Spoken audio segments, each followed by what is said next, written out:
সুকোমল বাবু কদিন ধরেই কিছু একটা আঁচ করছিলেন। উনি 3 বছর হলো রিটায়ার করেছেন। সরকারি উচ্চ পদে উনি চাকরিতে ছিলেন এবং ভালো টাকা পেনশন পান। ওনার স্ত্রী বেশ কয়েক বছর আগে গত হয়েছেন। দুটি ছেলেকে তিনি ভালো করে মানুষ করেছেন, লেখাপড়া শিখিয়ে বড় করেছেন। তারা এখন সুপ্রতিষ্ঠিত। তারপর বড় ছেলের বিয়ে দিলেন এবং একটি নাতিও হলো। ওনার মনে এখন আর আনন্দ ধরে না। এরপর ছোট ছেলে নিজের মনের মতো একটি মেয়েকে খুঁজে নিয়ে এসে বাবাকে জানালো। বাবা বললেন ঠিক আছে বিয়ে করো। তার সঙ্গেই তিনি ছোট ছেলের বিয়ে দিলেন।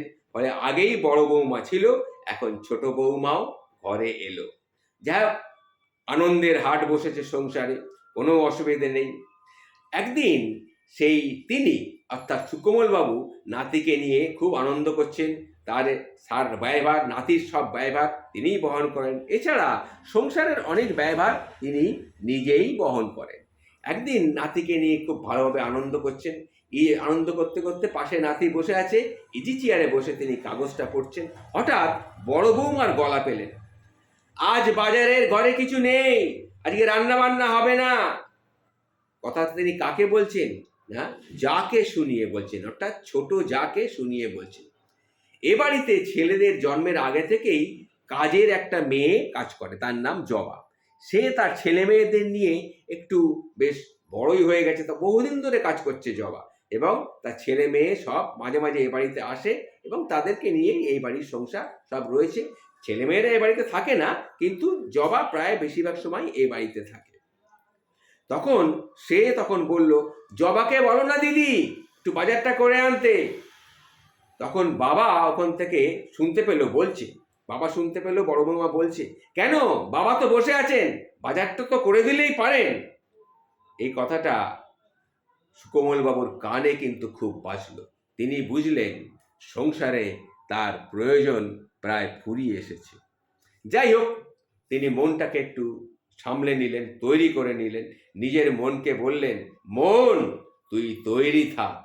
এরপর থেকে বৌমাদের নানা আচরণে তার প্রতি আস্তে আস্তে একটু করে বিরূপতা প্রকাশ করতে লাগলো। সামনে তারা কিছু বলে না, কিন্তু দুই বউয়ের আলাপালোচনা তার মাঝে মাঝে কানে আসে।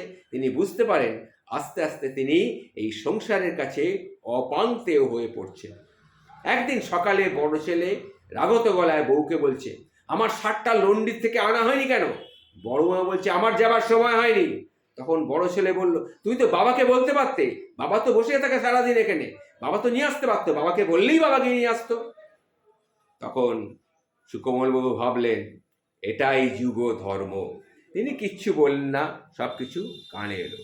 এরপর আরও একদিন তিনি ছুটির দিনে সকালে ব্রেকফাস্ট টেবিলে এসে দেখলেন সবার ভাগে সবাই উপস্থিত, কিন্তু সেই প্লেটে গরম গরম লুচি, আলু ভাজা, সন্দেশ পরিবেশিত হয়েছে। বড় ছেলে বলল, বাবা একটা কথা ছিল। সুকুমার বাবু বললেন, বলো কি কথা?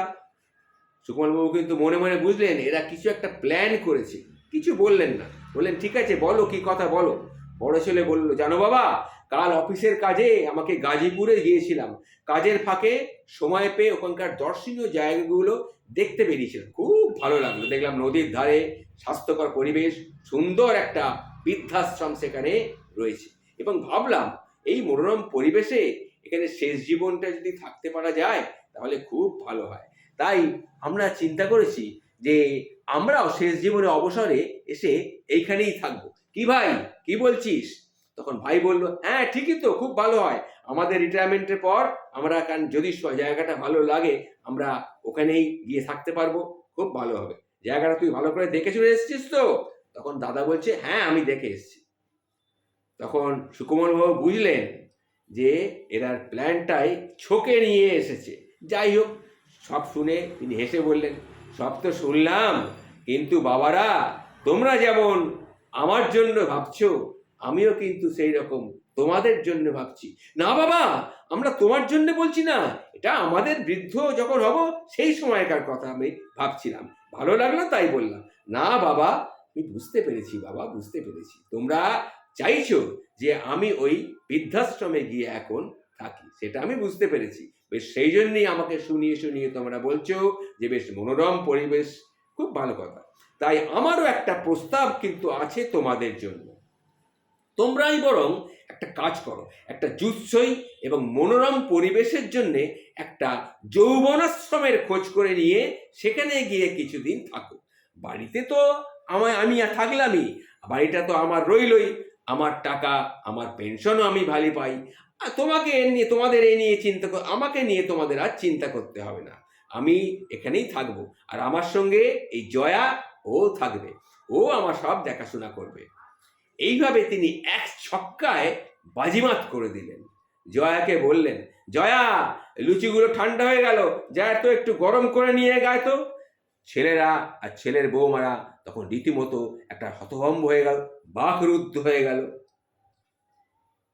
সুতরাং বন্ধুরা বুঝতে পারলেন, দিনকাল কিন্তু পাল্টাচ্ছে, তাই যোগ্য জবাব দেবার জন্যে প্রত্যেককে তৈরি থাকা উচিত।